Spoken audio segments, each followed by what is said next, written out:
la pena que me reír. No vale la pena que me reír.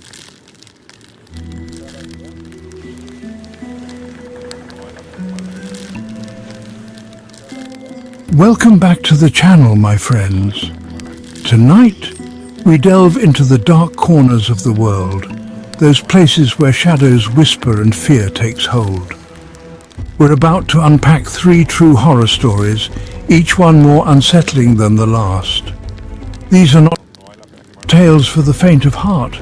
These are accounts that have baffled investigators, terrified witnesses, and left an indelible mark on the fabric of reality. So, dim the lights, make sure you're comfortable, and prepare to be drawn into the abyss of human experience. Because tonight we confront the unknown, the unexplained, the truly terrifying. Remember, as we descend into these stories, that reality is often stranger and far more frightening than fiction.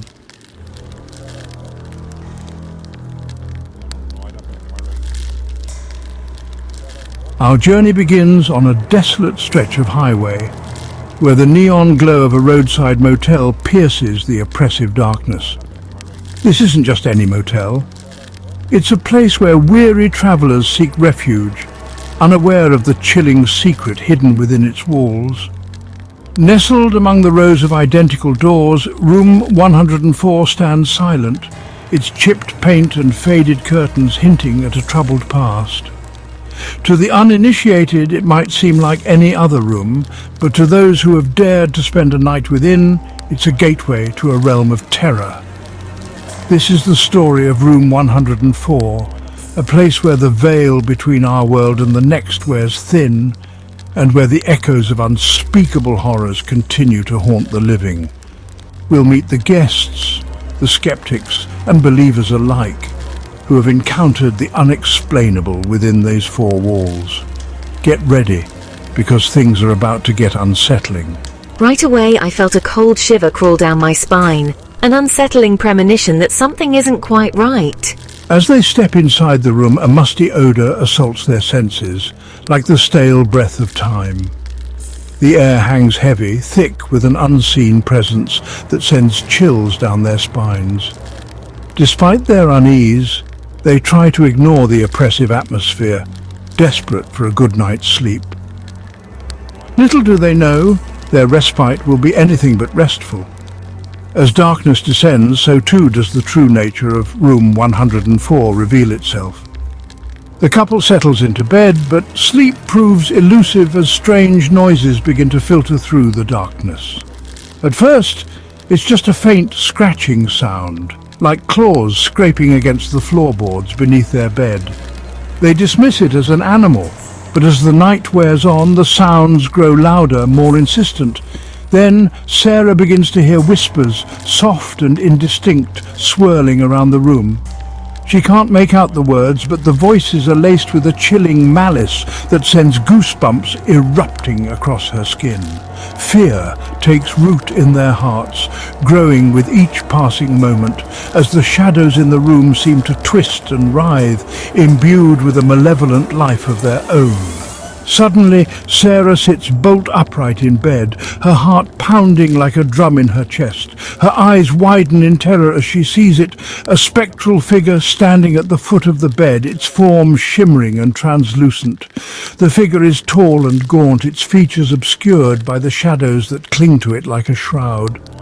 Its eyes, however, burn with an eerie, otherworldly glow, piercing through the darkness and searing themselves into Sarah's memory.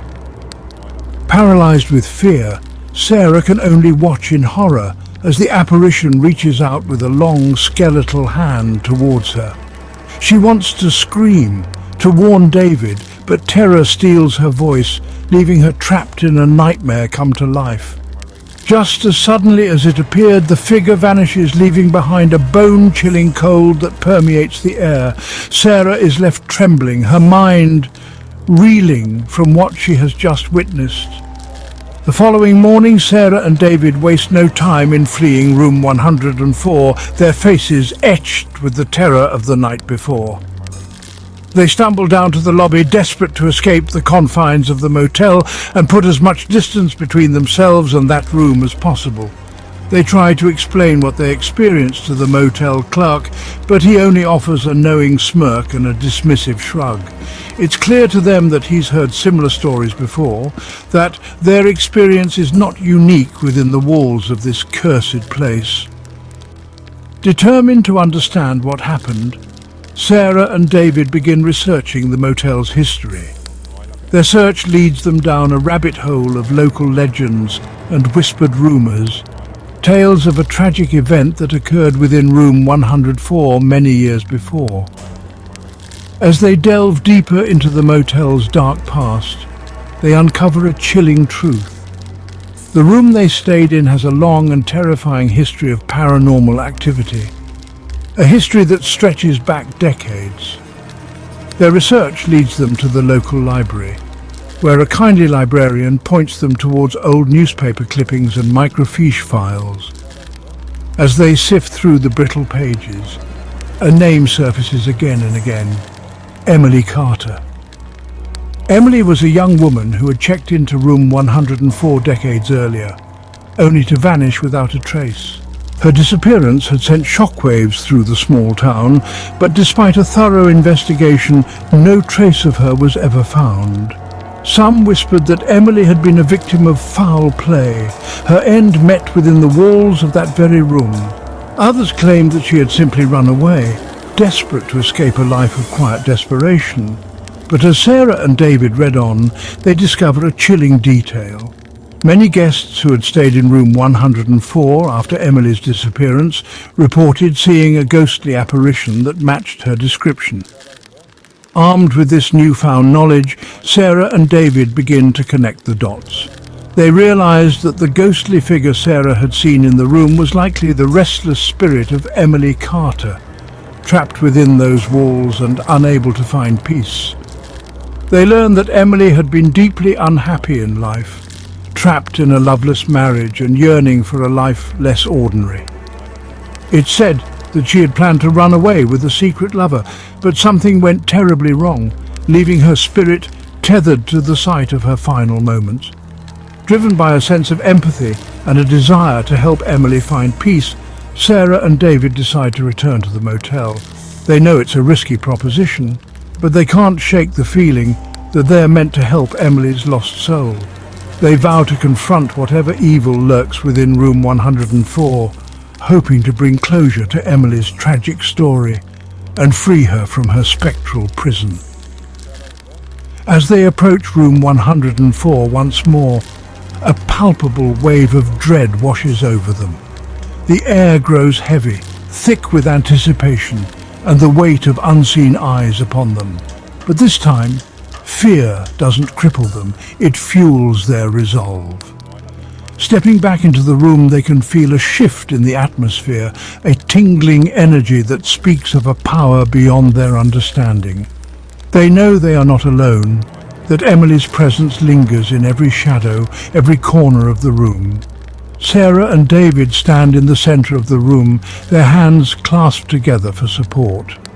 They close their eyes, taking a deep breath, and begin to speak to Emily's spirit, their voices trembling but filled with compassion. They tell her that they know her story, that they understand her pain, and that they are there to help her find peace. They urge her to let go of her earthly tethers and move on to the light. For a moment, everything is still. The air hangs heavy with anticipation, and then a soft breeze seems to flow through the room, rustling the curtains and sending a shiver down their spines. They open their eyes to see a faint, ethereal glow emanating from the corner of the room where Emily's spirit had appeared before. The glow intensifies, taking on a vaguely human shape, and then as quickly as it appeared, it fades away, leaving behind a sense of profound peace. Sarah and David stand there for a long moment, letting the silence wash over them. The oppressive atmosphere that had permeated the room is gone, replaced by a sense of tranquility they haven't felt since their arrival. They know, deep in their hearts, that Emily's spirit is finally at peace. They leave room 104, forever changed by their encounter with the supernatural.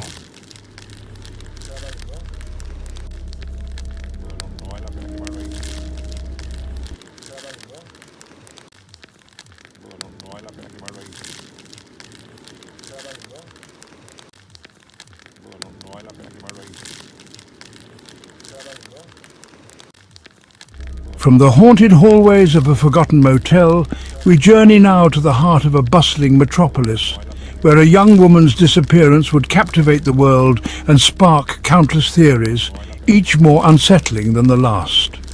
This is the story of Elisa Lam. In the city of angels, where dreams are chased and nightmares often lurk in plain sight, Elisa Lam, a 21-year-old student, vanished without a trace. Her disappearance, shrouded in mystery and steeped in unsettling details, would become one of the most baffling cases in modern history. Elisa's story captured the public's imagination, not just for its eerie circumstances, but also for the chilling elevator footage that surfaced shortly after she was reported missing. The video, grainy and disturbing, showed Elisa behaving erratically in the elevator of the Cecil Hotel, her last known whereabouts. Buckle in, because we're about to unpack the unsettling details of Elisa Lam's disappearance, a story that continues to haunt the internet to this day. Our story takes place at the Cecil Hotel, a sprawling building with a dark past, a place where glamour and grit collided, and where shadows held secrets best left undisturbed.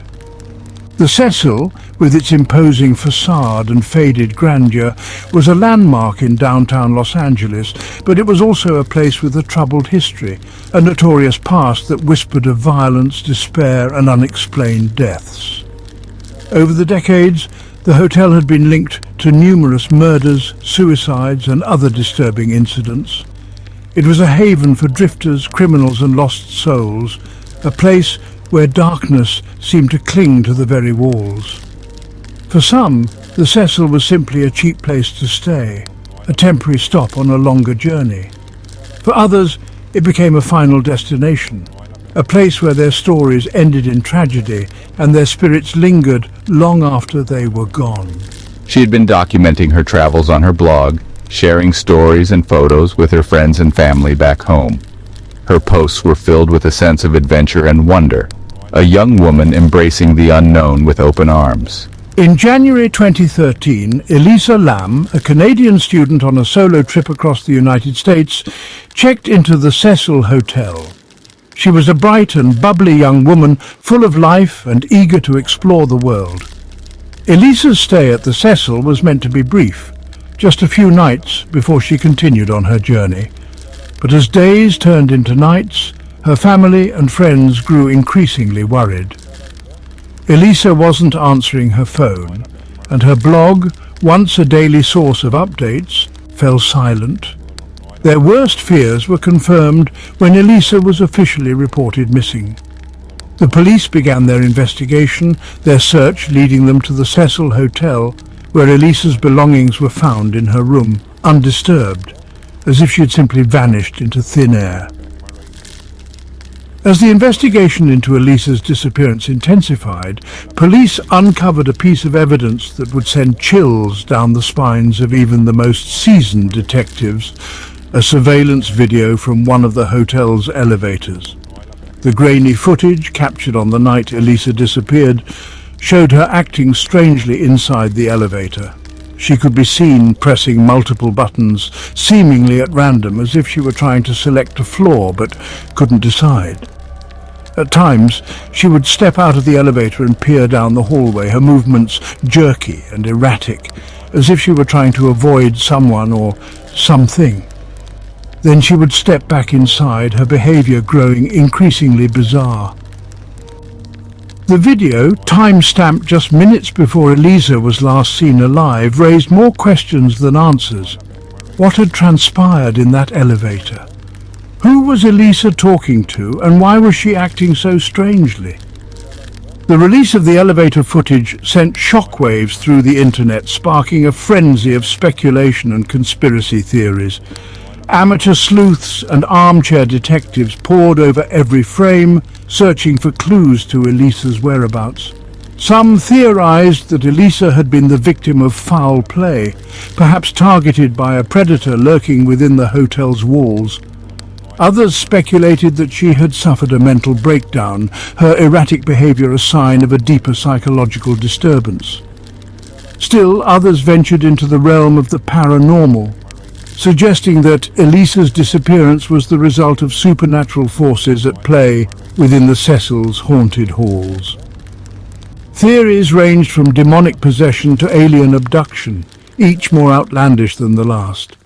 As days turned into weeks and the search for Elisa continued, the world held its breath, captivated by the mystery and desperate for answers. But the truth, when it finally emerged, would be far stranger and more disturbing than anyone could have imagined. Weeks after Elisa Lam's disappearance, guests at the Cecil Hotel began complaining about low water pressure and a strange taste coming from their taps. Maintenance workers were dispatched to investigate the source of the problem, their search leading them to a gruesome discovery.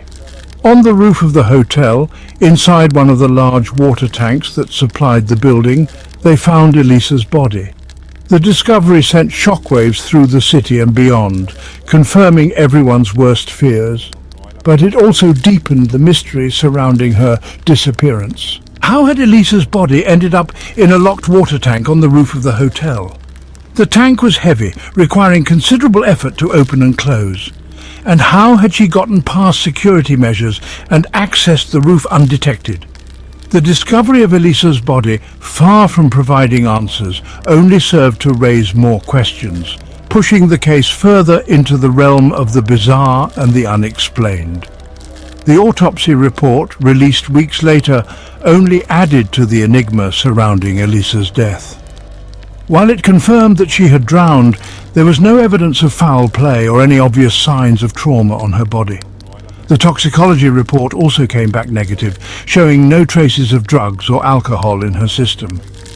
This ruled out the possibility of suicide or accidental drowning while under the influence.